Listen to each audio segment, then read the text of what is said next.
మనకైతే కొత్త సంవత్సరం రాబోతుంది కదండీ! కొత్త సంవత్సరం రోజున మనం స్వామి అమ్మవార్ల పూజను చేసుకుంటే చాలా మంచిది. స్వామి అమ్మవార్ల పూజను ఏ విధంగా చేయాలో ఈ వీడియోలో షేర్ చేస్తానండి. మనం ఒకటైతే నమ్ముతాం కదండీ! కొత్త సంవత్సరం రోజున మనం ఏ పనులైతే చేస్తామో సంవత్సరం అంతా కూడా అలానే చేస్తూ ఉంటాం అని నమ్ముతూ ఉంటాం. ఆ రోజు హ్యాపీగా ఉన్నామనుకోండి, సంవత్సరం అంతా కూడా హ్యాపీగా ఉంటాం అని ఒక నమ్మకంతో ఉంటాం. అదే నమ్మకంతో జాన్వరి 1 అంటే నూతన సంవత్సరం ప్రారంభమైన రోజున స్వామి అమ్మవార్లకి మనస్ఫూర్తిగా పూజ చేసుకొని ఈ సంవత్సరం అంతా కూడా సుఖ సంతోషాలతో ఆయురారోగ్యాలతో ఉండాలి స్వామి అని స్వామి అమ్మవార్లిద్దరికి కూడా పూజ చేయాలి. స్వామి అమ్మవార్ల అనుగ్రహం మన మీద ఉందంటే మనం ఎప్పుడు కూడా సుఖ సంతోషాలతో ఆయురారోగ్యాలతో ఉంటాం. ఎలాంటి లోటు లేకుండా ఎప్పుడు కూడా హ్యాపీగా ఉంటాం. మనం కొత్త సంవత్సరం వస్తుంది అంటేనే మన ఇంటి ముందు రంగురంగుల ముగ్గులు వేసుకుంటూ ఉంటాం. అలానే wish you happy new year అని రంగురంగులు దిద్దుతూ ఉంటాం. అలా రాసుకొని ఇంటి ముందైతే చక్కగా అమ్మవారి పాదాలను వేసుకోండి, చాలా మంచిది.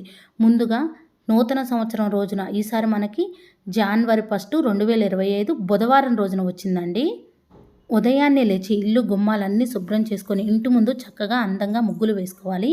తలస్నానం చేసిన తర్వాత ముందుగా ద్వార పూజ చేసుకోవాలండి. గుమ్మానికి చక్కగా పసుపు రాసి కుంకుమ బొట్లు పెట్టి బియ్యం పిండితో ముగ్గు వేసుకోండి. లక్ష్మీదేవి అమ్మవారికి కమలం ముగ్గులన్నా పద్మ ముగ్గులన్నా ఎంతో ప్రీతికరం.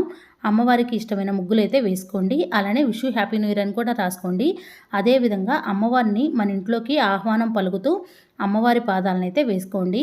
చక్కగా పసుపుతో కానీ ఎర్రమటితో కానీ అలికి బియ్యం పిండితో అమ్మవారి పాదాలను వేసుకొని అమ్మవారి పాదాల దగ్గర పసుపు కుంకుమ వేసి పువ్వులు కూడా పెట్టి నమస్కారం చేసుకోండి. మన ఇంట్లోకి అమ్మవారిని రమ్మని ఆహ్వానం పలకండి. తర్వాత గుమ్మం దగ్గర పసుపు కుంకుమ గంధం అక్షంతలు పువ్వులు పెట్టి నమస్కారం చేసుకోవాలి. వీలైతే 2 దీపాలను వెలిగించండి, చాలా మంచిది. తర్వాత ఇంట్లో అయితే పూజ చేసుకోవాలి. మీరు నిత్య పూజ ఏ విధంగా చేసుకుంటారో అదే విధంగా చేసుకోవచ్చు. కొంచెం ప్రత్యేకంగా అమ్మవారికి పూజ చేసుకోవాలి అనుకుంటే నేనైతే ఈ విధంగా చేసుకుంటానండి. నేను ఏ విధంగా చేస్తానో ఇక్కడ చూపిస్తాను, మీరు కూడా అదే విధంగా చేసుకోండి. మీరు కావాలంటే పీఠం ఏర్పాటు చేయొచ్చండి, లేదంటే పూజా మందిరంలోనే చేసుకోవచ్చు. పీఠం ఏర్పాటు చేసుకోవాలనుకుంటే మాత్రం ఎక్కడైతే పీఠం ఏర్పాటు చేసుకుందాం అనుకున్నారో ఆ ప్లేస్ని తడి క్లాత్తో తుడిచి బియ్యం పిండితో అష్టదళ పద్మ ముగ్గు వేసి ఒక పీటను శుభ్రంగా కడిగి పసుపు రాసి కుంకుమ బొట్లు పెట్టి ఆ పీట మీద తెల్లని టవల్ కానీ జాకెట్ ముక్క కానీ వేసి స్వామి అమ్మవార్ల ఫోటోని పెట్టుకోండి, చాలా మంచిది. 3 గుప్పిళ్ళ బియ్యం పోసి ఆ బియ్యం మీద పసుపు కుంకుమ గంధం వేసి స్వామి అమ్మవార్ల ఫోటోని నిలుపుకోండి. నేనైతే పూజా మందిరంలోనే చేసుకుంటున్నానండి, ఎందుకంటే కొత్త సంవత్సరం కదా అందరి దేవుళ్ళకి చేసుకోవచ్చు అని పూజా మందిరంలోనే చేసుకుంటున్నాను. మీరు కూడా పూజా మందిరంలోనే చేసుకోండి, చాలా మంచిది. నేనైతే వినాయక స్వామి విగ్రహం పెట్టుకున్నాను, అలానే స్వామి అమ్మవార్ల ఫోటోని పెట్టుకున్నాను. సారీ విగ్రహం కాదండి, ఫోటోలు పెట్టాను. తర్వాత వెంకటేశ్వర స్వామి విగ్రహం పెట్టుకున్నాను. స్వామి అమ్మవార్లకి అటు ఇటు గజములు పెట్టుకున్నానండి. గజములకి గంధం కుంకుమ బొట్లు పెట్టాను. వెంకటేశ్వర స్వామి విగ్రహం కొత్తగా తీసుకున్నానండి, స్వామివారికి కూడా గంధం కుంకుమ బొట్లు పెట్టాను. తర్వాత జనవరి 1 రోజున గోమాతని తప్పకుండా పూజించాలండి. మీ దగ్గర గోమాత విగ్రహం ఉంటే పూజలో పెట్టుకోండి. గోమాత కూడా గంధం కుంకుమ బొట్లు పెట్టాను. అమ్మవారి దగ్గర ఒక బౌల్లో పసుపు ఇంకొక బౌల్లో కుంకుమ నిండుగా పెట్టానండి. ముందుగా స్వామి అమ్మవార్లు ఇద్దరికి కూడా గంధం కుంకుమ బొట్లు పెట్టాను, పువ్వులను సమర్పించాను. కాయిన్ హారం కానీ పసుపు కొమ్ముల మాల కానీ లవంగాల మాల కానీ యాలకుల మాల కానీ వేయొచ్చు. మీ దగ్గర తామర గింజల మాల ఉన్నా వేయండి. అమ్మవారికి చిట్టి గాజుల మాల వేసినా చాలా మంచిదండి, లేదంటే మనం వేసుకునే గాజులు ఉంటాయి కదా ఆ గాజుల మాల అయినా వేయొచ్చు. నేనైతే అమ్మవారి విగ్రహాన్ని స్వామివారి విగ్రహాన్ని పెట్టుకున్నానండి. మీరు కావాలంటే స్వామి అమ్మవార్ల ఫోటో దగ్గరే పూజ చేసుకోవచ్చు. ఒక రాగి గ్లాసుని తీసుకొని గ్లాస్ నిండా వాటర్ పెట్టి గంధం కుంకుమ బొట్లు పెట్టాను. నేనైతే వెంకటేశ్వర స్వామికి అభిషేకం చేద్దామని ఇత్తడి గిన్నెలో అయితే వెంకటేశ్వర స్వామి విగ్రహం పెట్టుకున్నానండి. మీరు కావాలంటే అమ్మవారికి కూడా అభిషేకం చేయొచ్చు. స్వామి అమ్మవార్లు ఇద్దరికి కూడా అభిషేకం చేయొచ్చు. ఇక నేనైతే వెండి కుందుల్లో దీపారాధన చేస్తున్నానండి. ముందుగా ప్లేట్ పెట్టి ఆ ప్లేట్లో ఇత్తడి కుందు అయితే పెట్టాను. దీపారాధనను ఎప్పుడైనా సరే నేరుగా పెట్టకూడదండి, నేల మీద ప్లేట్ పెట్టాలి, లేదా ఆగైనా పెట్టొచ్చు. ముందుగా నూనెను వడ్డించి 3 ఒత్తుల్ని ఒక ఒత్తిగా చేసి ఏకాహారతో వెలిగించానండి. అగరవత్తి అయినా వెలిగించవచ్చు. దీపం సాక్షాత్తు పరబ్రహ్మ స్వరూపం కాబట్టి దీపం దగ్గర 2 అక్షంతలు పువ్వులు పెట్టి నమస్కారం చేసుకున్నాను. అమ్మవారి దగ్గర పసుపు కుంకుమలు నిండుగా పెట్టుకోవడం వల్ల మనం నిండు నూరేళ్ళు కూడా సుఖ సంతోషాలతో సౌభాగ్యంతో ఉంటామండి. మనం పూజ చేసుకునేటప్పుడు చేతి నిండా గాజులు వేసుకోండి. ఎరుపు రంగు గాజులను ధరిస్తే చాలా మంచిది. జనవరి 1 రోజునైతే ఎరుపు రంగు వస్త్రాలను ధరించిన చాలా మంచిదండి. ఇంట్లో ఆడవారు తప్పకుండా ఎరుపు రంగు గాజులు ఎరుపు రంగు వస్త్రాలను ధరించండి, చాలా చాలా మంచి జరుగుతుంది. లక్ష్మీదేవి అమ్మవారి అనుగ్రహం తప్పకుండా కలుగుతుంది. ముందుగా మనం ఏ పూజ చేసినా విఘ్నాలు కలగకుండా ఉండడానికి గణపతి పూజ చేసుకుంటాం కదా, వినాయక స్వామి అష్టోత్తరం సహస్రనామం చదువుకుంటూ స్వామివారి దగ్గర పసుపు, కుంకుమ, గంధం, అక్షంతలు, పువ్వులు అన్నీ సమర్పించాలి. ఓం గం గణపతియే నమః అనుకుంటూ కూడా పూజ చేసుకోవచ్చు. నేనైతే స్వామివారి దగ్గర పసుపు, కుంకుమ, గంధం, పువ్వులు అన్నీ సమర్పించాను. వస్త్రం కూడా సమర్పించండి, చాలా మంచిది. స్వామివారి దగ్గర ప్రసాదం అయితే పండు కానీ బెల్లం ముక్క కానీ పెట్టాలి. ఓం గం గణపతియే నమః అని 11 సార్లు, 21 సార్లు, 108 సార్లు అనుకుంటూ పూజ చేసుకోవచ్చు. లేదా అష్టోత్తరం చదువుకుంటూ లేదా వినుకుంటూ పూజ చేసుకోవచ్చు. వినాయక స్వామికి ఎరుపు రంగు అక్షంతలు అంటే ఎంతో ప్రీతికరం. ఎరుపు రంగు అక్షంతలను సమర్పించుకుంటూ కూడా పూజ చేసుకోవచ్చు. తర్వాత 2 అగరవత్తులను వెలిగించి ధూపం చూపించి స్వామివారికి హారతి ఇచ్చి నమస్కారం చేసుకోవాలి. వినాయక స్వామి పూజ కంప్లీట్ అయిన తర్వాత స్వామి అమ్మవార్లు ఇద్దరి దగ్గర కూడా పూజ చేసుకోవాలి. వినాయక స్వామి పాటలు, శ్లోకాలు చదువుకుంటూ కూడా స్వామివారి దగ్గర అయితే పూజ అయితే చేసుకోవాలండి. మీరు కావాలంటే పసుపు గణపతినైనా పెట్టుకోవచ్చు, వినాయక స్వామి విగ్రహం అయినా పెట్టుకోవచ్చు. ఇక్కడ నేను స్వామివారికి హారతి అయితే ఇచ్చేసానండి. వినాయక స్వామి పూజ అయితే కంప్లీట్ అయిపోయింది. తర్వాత గోమాత దగ్గర కూడా పూజ చేసుకుంటున్నాను. గోమాతలో ముక్కోటి దేవతలు కొలువై ఉంటారండి. గోమాతని పూజించినట్లయితే ముక్కోటి దేవతల ఆశీర్వాదం మనకు తప్పకుండా కలుగుతుంది. ఇక్కడ నేను తులసి దళాలు ఉన్న వాటర్తో అయితే అభిషేకం చేస్తున్నానండి. ఒక బౌల్లో వాటర్ వేసి పానకంలాగా రెడీ చేసుకున్నానండి. బెల్లం, యాలుక్కాయల పొడి అయితే వేశాను, మిరియాల పొడి కూడా వేశాను. అలానే తులసి దళాలు వేసి స్వామివారికి అయితే అభిషేకం చేసుకుంటున్నానండి. అలానే అమ్మవారికి కూడా ఈ విధంగా అభిషేకం చేసుకోవచ్చు. గోవిందనామాలను చదువుకుంటూ లేదా వెంకటేశ్వర స్వామి అష్టోత్తరం చదువుకుంటూ పూజ అయితే చేసుకోవచ్చండి. అభిషేకం కూడా చేసుకోవచ్చు. ఓం నమో వెంకటేశాయ అనుకుంటూ అభిషేకం చేసుకొని ఏకహారతిని అయితే తప్పకుండా చూపించాలండి. తర్వాత గోమాత దగ్గర పూజ చేసుకుంటున్నాను. గోమాత దగ్గర పూజ చేసుకునేటప్పుడు పసుపు, కుంకుమ, గంధం, అక్షంతలు, పువ్వులు అన్నీ సమర్పించిన తర్వాత మీకు దగ్గరలో ఆవు ఉంటే ఆవుకి చక్కగా పసుపు రాసి కుంకుమ బొట్లు పెట్టి ఏదైనా అరటిపండు కానీ తోటకూర కానీ తినిపించండి. గోమాతకి ఏమి తినిపించినా చాలా మంచిది, సకల పాపాలు తొలగిపోతాయి. వెంకటేశ్వర స్వామి దగ్గర అయితే పూజ చేసుకుంటున్నానండి. తులసి దళాలు అయితే సమర్పించాను. తులసి దళాలతో అర్చన అయితే చేసుకోవచ్చు. స్వామివారికి తులసి దళాల మాల వేసినా చాలా మంచిది.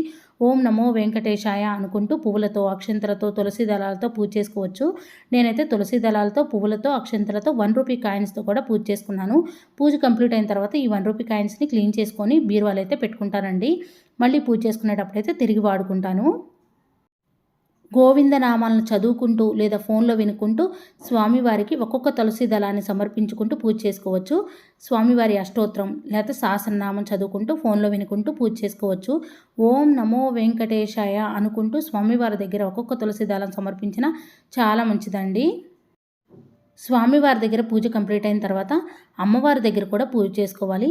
లక్ష్మీదేవి అమ్మవారి అష్టోత్తరం, సహస్రనామం చదువుకుంటూ పువ్వులతో, అక్షంతలతో పూజ చేసుకోవచ్చు. మంగళకరమైన వస్తువులు చిట్టి గాజులతో, గోమతి చక్రాలతో కూడా పూజ చేసుకోవచ్చు. స్వామివారి దగ్గర పెట్టిన తులసి దళాలను ప్రసాదంగా స్వీకరిస్తే చాలా మంచిది. ఇంకా ఎక్కువగా ఉంటే పారే నీటిలో అయినా కలపొచ్చండి. స్వామివారి దగ్గర పూజ కంప్లీట్ అయిన తర్వాత అమ్మవారి దగ్గర కూడా పూజ చేసుకుంటున్నానండి. శ్రీ మాత్రే నమః అనుకుంటూ అమ్మవారికి చిట్టి గాజులను అయితే సమర్పిస్తున్నాను. లక్ష్మీదేవి అమ్మవారికి మంగళకరమైన వస్తువులు చిట్టి గాజులు, గోమతి చక్రాలు, గవ్వలతో పూజ చేస్తే చాలా మంచిది. మీ దగ్గర మంగళకరమైన వస్తువులు, గవ్వలు, చిట్టి గాజులు లేవనుకోండి, పువ్వులతో, అక్షంతలతో కూడా పూజ చేసుకోవచ్చు. లలితా సహస్రనామం, కనకదార స్తోత్రం, లక్ష్మీదేవి అమ్మవారి అష్టోత్తరం, సహస్రనామం చదువుకుంటూ పూజ అయితే చేసుకోవచ్చండి. నేనైతే చిట్టి గాజులతో, గోమతి చక్రాలతో, పువ్వులతో, అక్షంతలతో పూజ అయితే చేసుకున్నాను. అమ్మవారి దగ్గర మట్టి ప్రమిదలో దీపారాధన చేస్తే చాలా మంచిది. జనవరి 1 అంటే కొత్త సంవత్సరం కదండి. మన జీవితంలో మంచిగా మన జీవితం అంతా సుఖ సంతోషాలతో ఉండాలని ఆ అమ్మవారిని కోరుకుంటూ మీకు ఎన్ని దీపాలు వీలైతే అన్ని దీపాలను వెలిగించండి. ఈ రోజున అమ్మవారి దగ్గర 5 ఎరుపు రంగు గులాబీలను సమర్పించండి, చాలా మంచిదండి. అలానే అమ్మవారి దగ్గర యాలకుల మాల వేయండి లేదా యాలకులనైనా సమర్పించండి, చాలా చాలా మంచిది. స్వామివారి దగ్గర పిండి ప్రమిదలో దీపారాధన చేయండి, చాలా మంచిది. అమ్మవారికి ఉసిరి దీపం అంటే ఎంతో ప్రీతికరం. ఉసిరి దీపాన్ని వెలిగించిన చాలా మంచిది. ఐశ్వర్య దీపాన్ని వెలిగించుకోండి. ఐశ్వర్య దీపం అంటే ఉప్పు దీపం. ఉప్పు దీపం వెలిగించడం వల్ల మనకున్న రుణ సమస్యలన్నీ తొలగిపోయి మనకి అష్ట ఐశ్వర్యాలు కలుగుతాయి. మనకి ఆర్థిక సమస్యల నుండి బయటపడతాము. అమ్మవారి అనుగ్రహం మనకు తప్పకుండా కలుగుతుంది. మట్టి ప్రమిదలో దీపారాధన చేస్తే చాలా మంచిది. మట్టి ప్రమిదలో కూడా గంధం కుంకుమ బొట్లు పెట్టుకోవాలి. ఆవు నెయ్యితో దీపారాధన చేస్తే చాలా మంచిదండి. మీరు ఎన్ని వీలైతే అన్ని దీపాలను పెట్టుకోండి, చాలా మంచిది. 3, 5, 9, 11 దీపాలను కూడా పెట్టుకోవచ్చు. అమ్మవారికి గవ్వలంటే ఎంతో ప్రీతికరం అండి. మీ దగ్గర ఒక్క గవ్వ ఉన్నా సరే అమ్మవారి దగ్గర సమర్పించండి, చాలా మంచిది. మీరు తెచ్చుకున్న కొత్త గాజులు ఉంటాయి కదండి, ఈ రోజున అమ్మవారి పూజలో పెట్టుకోండి, చాలా మంచిదండి. తాంబూలం పెట్టినా చాలా మంచిది. కొంతమంది చీర కూడా పెట్టుకుంటారు, చీర కూడా పెట్టుకోవచ్చండి. ఈ విధంగా పూజ చేసుకున్న తర్వాత కుంకుమార్చన కూడా చేసుకోండి, చాలా మంచిది. ఓం శ్రీమాత్రే నమః అనుకుంటూ అమ్మవారి దగ్గర కుంకుమార్చన అయితే చేసుకోండి. కుంకుమార్చన చేసిన కుంకాన్ని మన నుదుటిన ధరిస్తే చాలా మంచిది. అమ్మవారికి ఎంతో ప్రీతికరమైన బెల్లం పొంగల్ని ప్రసాదంగా పెట్టండి, చాలా మంచిది. ఆవు పాలతో చేసిన బెల్లం పొంగల్ని పెడితే చాలా మంచిదండి. లేదంటే ఏదైనా ఫ్రూట్స్ పెట్టొచ్చు, స్వీట్ పెట్టొచ్చు, పులిహార పెట్టొచ్చు. కొత్త సంవత్సరం కాబట్టి ఏదైనా స్వీట్ పెట్టడానికి ట్రై చేయండి. అమ్మవారికి పంచహారతి ఇస్తే చాలా మంచిది. అమ్మవారికి 2 అగరవత్తులు వెలిగించి ధూపం చూపించిన తర్వాత ప్రసాదం పెట్టి హారతి ఇచ్చి నమస్కారం చేసుకోవాలండి. ముత్యాల హారతి ఇస్తే చాలా మంచిది. మంగళహారతి అని పాటలు ఉంటాయి కదండి, అలా పాట పాడుకుంటూ హారతి ఇస్తే చాలా మంచిది. ఈ విధంగా పంచహారతి ఇస్తే ఇంకా మంచిదండి.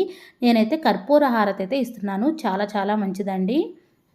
అమ్మవారికి ప్రసాదం పెట్టి హారతి ఇచ్చిన తర్వాత ధూపం వేయండి. ఆ ధూపాన్ని ఇల్లంతా కూడా చూపించండి.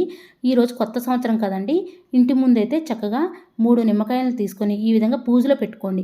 పూజలో పెట్టుకొని ఆ నిమ్మకాయల మీద పసుపు కుంకుమ వేసుకోండి. ఆ 3 నిమ్మకాయలని ఇంటికి కట్టండి, చాలా మంచిది. మన ఇంటిపైన ఏమైనా నరదిష్టి ఉన్నా తొలగిపోతుంది. అమ్మవారి పాదాలను మాత్రం తప్పకుండా వేసుకోండి. మీ దగ్గర అమ్మవారి పాదాలు ఉంటే పూజలో కూడా పెట్టుకొని పూజ చేసుకోండి, చాలా చాలా మంచిది. అమ్మవారి పూజ కంప్లీట్ అయిన తర్వాత ధూపం వేసి మనం 3 ప్రదక్షిణలు చేయాలి. తర్వాత అమ్మవారికి మనస్ఫూర్తిగా దండం పెట్టుకోవాలండి. ఈ సంవత్సరం అంతా కూడా మనం సుఖంగా, సంతోషంగా, హ్యాపీగా ఉండాలని కోరుకోవాలి. అందరూ బాగుండాలి, అందులో మేముండాలి అని నేనైతే అమ్మవారిని కోరుకుంటానండి. మనం ఎప్పుడూ కూడా మన పిల్లల గురించి ఆలోచిస్తూ ఉంటాం. ఈ విధంగా కొత్త సంవత్సరం రోజున స్వామి అమ్మవార్లు ఇద్దరికి కూడా పూజ చేసుకొని స్వామి అమ్మవార్ల అనుగ్రహాన్ని పొందాలని మనస్ఫూర్తిగా కోరుకుంటున్నానండి. మీ అందరికీ ముందుగా హ్యాపీ న్యూ ఇయర్ అండి. మీరందరూ కూడా ఈ కొత్త సంవత్సరంలో సుఖంగా, సంతోషంగా, హ్యాపీగా ఉండాలని మనస్ఫూర్తిగా కోరుకుంటున్నానండి. ఇంకా వెంకటేశ్వర స్వామికి ఆవు పాలతో, తేనెతో, పంచదారతో కూడా అభిషేకం చేసుకోవచ్చు. అమ్మవారికి కూడా పంచామృతాలతో అభిషేకం చేసుకోవచ్చు. మనకు నచ్చిన విధంగా అమ్మవారికి, స్వామివారికి పూజ చేసుకోవచ్చు. నేను ఎప్పుడూ చెప్తూ ఉంటానండి, పూజ ఎంత ఆడంబరంగా చేసామనేది ముఖ్యం కాదండి, ఎంత భక్తి శ్రద్ధలతో పూజ చేసామనేది ముఖ్యం. కొత్త సంవత్సరం రోజున మీ ఫ్యామిలీ అందరూ కలిసి పూజ చేసుకొని స్వామి అమ్మవార్ల అనుగ్రహాన్ని పొందండి. అందరూ కలిసి చక్కగా దేవాలయానికి వెళ్ళి స్వామివారి అమ్మవారి దర్శనం చేసుకోండి, చాలా మంచిది. మీరు కొత్త సంవత్సరం రోజున ఉదయం చేసుకోవడానికి ట్రై చేయండి. ఒకవేళ ఉదయం పూజ చేసుకోవడం వీలు కాకపోతే మీరు కావాలంటే సాయంత్రం వేళలో కూడా చేసుకోవచ్చండి. ఉదయం దేవాలయానికి వెళ్ళొచ్చి సాయంత్రం పూజ అయితే చేసుకోవచ్చు, లేదా సాయంత్రం కూడా దేవాలయానికి వెళ్ళొచ్చు. ఈ వీడియో మీకు నచ్చిందని అనుకుంటున్నాను. నా వీడియో నచ్చితే ప్లీజ్ లైక్ చేయండి, షేర్ చేయండి, కామెంట్ చేయండి ఫ్రెండ్స్. కొత్త వారు ఎవరైనా మన ఛానల్ చూస్తున్నట్టయితే సబ్స్క్రైబ్ చేసుకోండి. Thank you for watching. Bye అండి.